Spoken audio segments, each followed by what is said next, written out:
Hi, hello, one and all. Dr. Shaktidasan here. So, in continuation with the videos on snippets and derm path, we are going to see this video on atrophic lichen planus. Yes? Yeah. So, what is atrophic lichen planus? To know that, we have to know what is lichen planus as such, right? Yeah. So, this is a lesion of lichen planus where we are able to see multiple violaceous plaques, purplish plaques, which are sometimes coalesce to form large lesions like that. Yeah.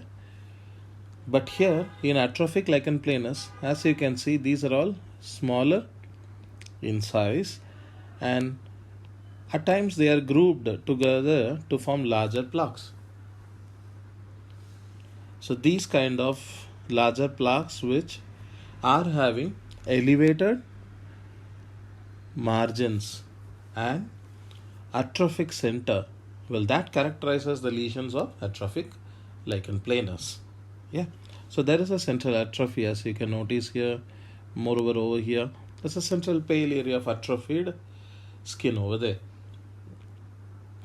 So what you may notice in histology is that this is your normal epidermis and dermis in lichen planus, whereas this is the epidermis and dermis we notice with atrophic lichen planus. As you can notice here, the thickness of the epidermis is quite high in case of lichen planus. See the thickness in atrophic lichen planus, it is very thin. Yeah. Moreover, you can notice the retiridge pattern of lichen planus, which is like a sawtooth. Yeah. But see the retiridge pattern here. The retiridges are not at all visible. Rather, they have totally got destructed. Yes. So that kind of a retiridge pattern which we usually notice with lichen planus is absent in atrophic lichen planus. And see the inflammatory infiltrate, that thick inflammatory infiltrate like a band. But here, no, not such of that kind. Yes. So there is thinning of epidermis with the loss of retiridge pattern, as well as there is decrease in the inflammatory infiltrate. Yeah. So well, all these characterize atrophic lichen planus. But how do you know that it is still lichen planus? As you can notice that there are beautiful basal cell degeneration, and you are finding even vacuoles and few inflammatory cells which are destructing with apoptotic bodies. Yeah. And moreover, you are finding these kind of hyperpigmented areas, yeah, which is nothing but pigment incontinence which happens with atrophic lichen planus.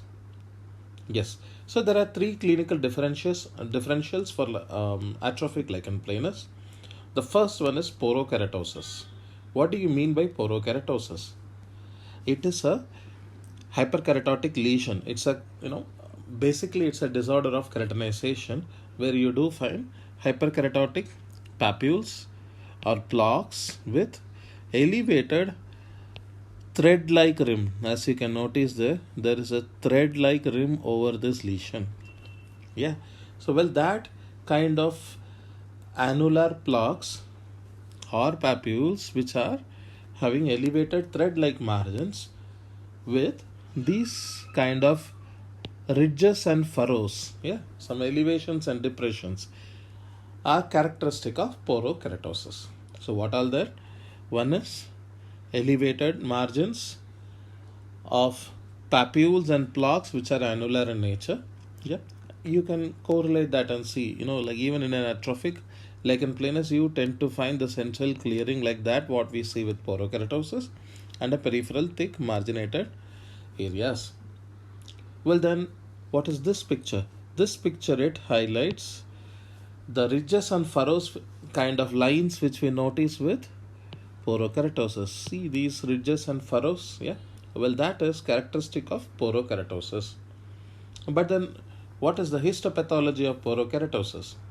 As you can see here, well, this area as well as this area is quite specific for porokeratosis. What is that? You can find a thick parakeratotic column which is moving all the way upward like that.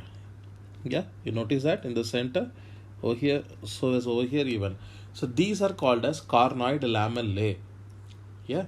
So these cornoid lamellae are characteristic of porokeratosis. If you notice in depth, you can even find such kind of hyperkeratosis which is affecting the follicular infundibulum also. And there is a beautiful area of porokeratotic column over here. We call that as cornoid lamella again, but with the loss of granular layer beneath it. So this is a characteristic feature of porokeratosis. There is a cornoid lamellae and there may be loss of granular layer just beneath the cornoid lamellae. Well, that is porokeratosis. It's a genodermatosis.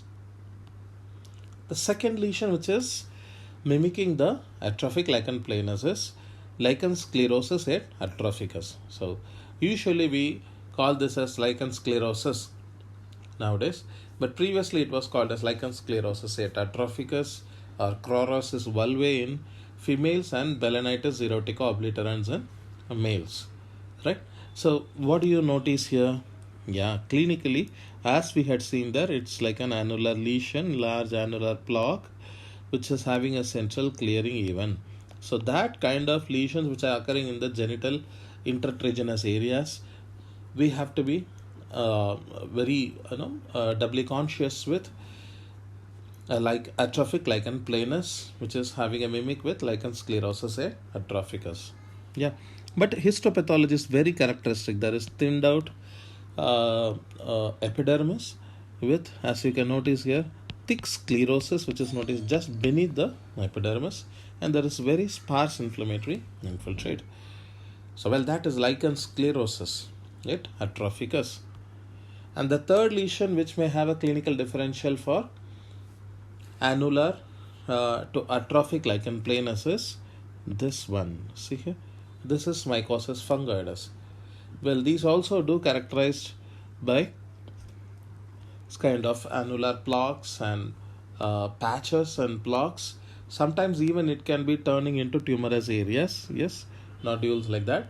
Yeah, but what is the microscopy? Microscopy is exactly distinct from lichen planus or atrophic lichen planus. See, there is preservation of the retiridges, and you can find these beautiful atypical lymphoid cells which are hugging and it is infiltrating inside the epidermis. Well, that is atypical. Seriously, how do you know that? When I compare that kind of cells, as you can notice here, when you compare these kind of cells with a normal lymphocyte which is there down beneath, you can obviously appreciate the size and the membrane irregularities there. Yeah, so that is mycosis fungoides. So I am winding up here. That is about atrophic lichen planus, where you tend to see histologically there is thinned out epidermis and inflammatory infiltrate which is sparse and loss of retiridge pattern, and clinically it may mimic three diseases. Yes, porokeratosis, lichen sclerosis, atrophicus, and mycosis fungoides. Thank you.